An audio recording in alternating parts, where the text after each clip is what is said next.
Good morning, Philippines. Ngayon po ay araw ng Sabado, July 26, 2026, or rather July 25, 2026. Sa Lunes po ay gaganapin ang ikalimang suna ng ating Pangulo.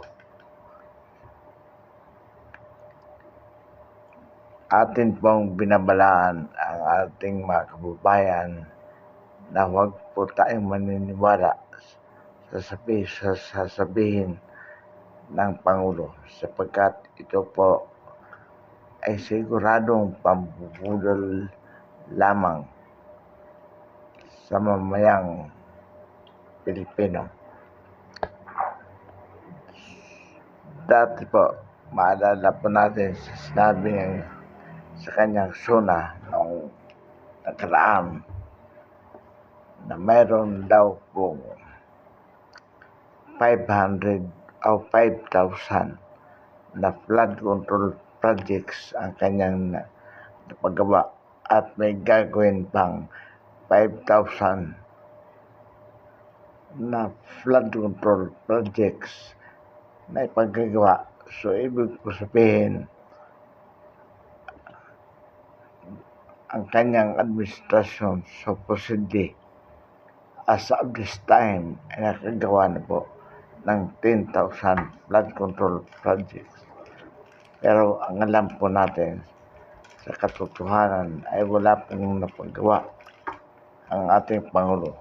Bagkus, ang flood control projects na yan na kanyang sinasabi ay naging sanhi pa po ng massive corruption na nagkakahalaga ng trilyon. Noon na po, sinabi niya, mahiya naman kayo sapagkat di umano ang flood control na yan ay naging sanhi ng massive corruption sa ating pamahalaan. Ngunit kung malalaman po natin, wala po isang naparusahan sa flood control na yan. Itong si Jinggoy Estrada, si Senator Jinggoy Estrada at si Senator Marcolita ay naipakulong, pero hindi po dahilan sa sila ang totoong nagnakaw sa nabanggit na anomalya. Alam po natin na sila ay pinakulong ni Marcos dahil sila ay makalaban sa politika. Ang katotohanan po niyan, sila ang nagnanais na malaman kung sino talaga ang mastermind sa nasabing anomalya sa flood control. Kaya po sila ang ipinakulong. Samantalang yung mga tao na nais magtakip sa nabanggit na anomalya ay nananatiling nasa labas ng kulungan at hindi pa rin napaparusahan hanggang ngayon. Nagtayo po siya ng ICC o ICI rather, yung Independent Commission of Infrastructure, pero gumastos lamang ang sambayan ng Pilipino. Ngunit wala pong nangyari na hindi nalaman ng nabanggit na commission kung sino ang tunay na nag-corrupt sa pera ng bayan. Hanggang ngayon po, ang naipakulong ay ang mga taong nagnanais na malaman ang katotohanan.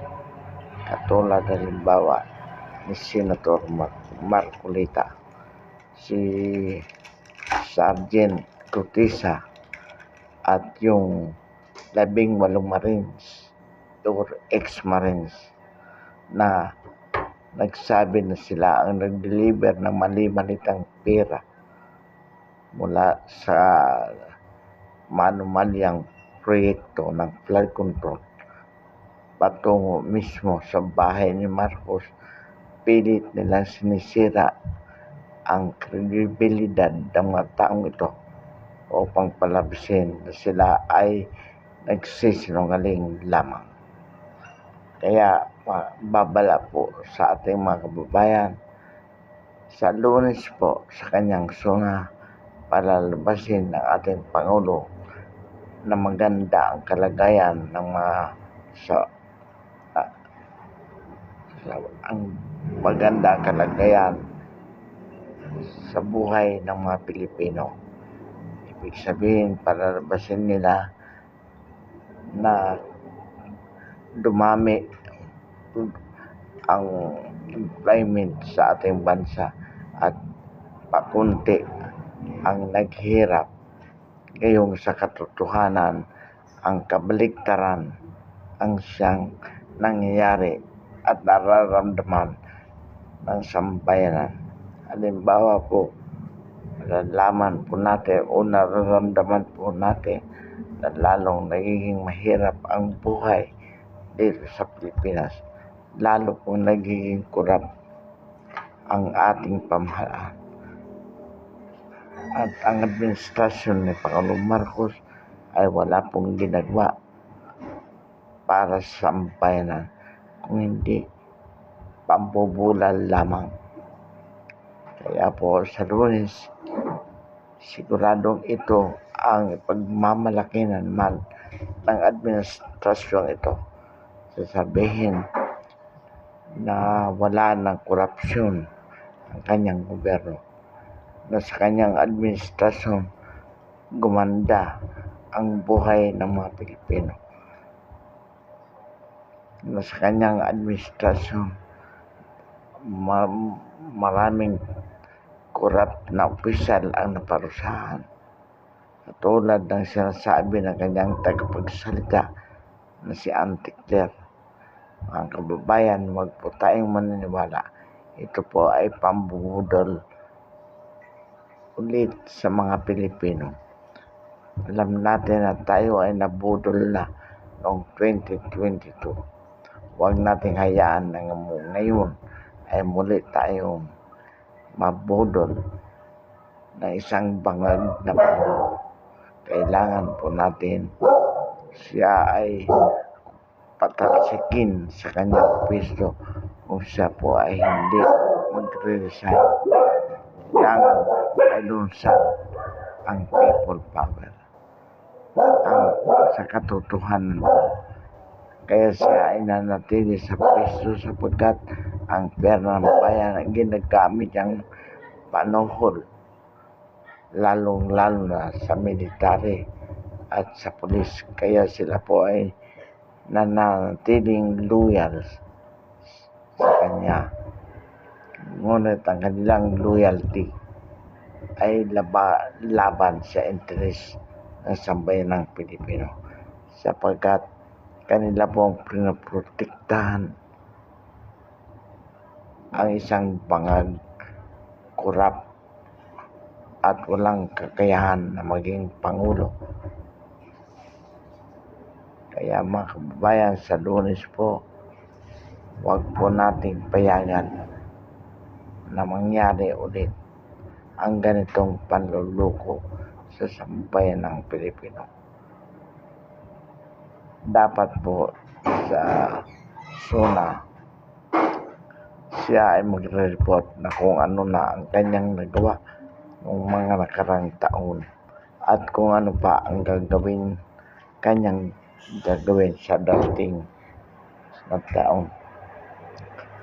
Kaya lahat ng mga sasabihin niya na kanyang maginawa o nagawa, yan po ay walang katotohanan. Doon naman sa kanyang gagawin, maganda po ang plano. Sasabihin niya sa papel kung ano ang kanyang gagawin. Pero sa katotohanan, ito ay pandarambong at panluloko lamang sa sambayan ng Pilipino.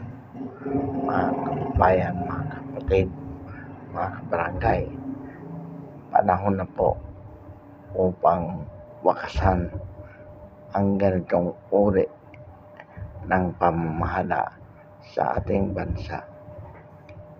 Kailangan po maalis si Marcos, si Bongbong Marcos, sa kanyang pwesto bilang Pangulo ng Pilipinas.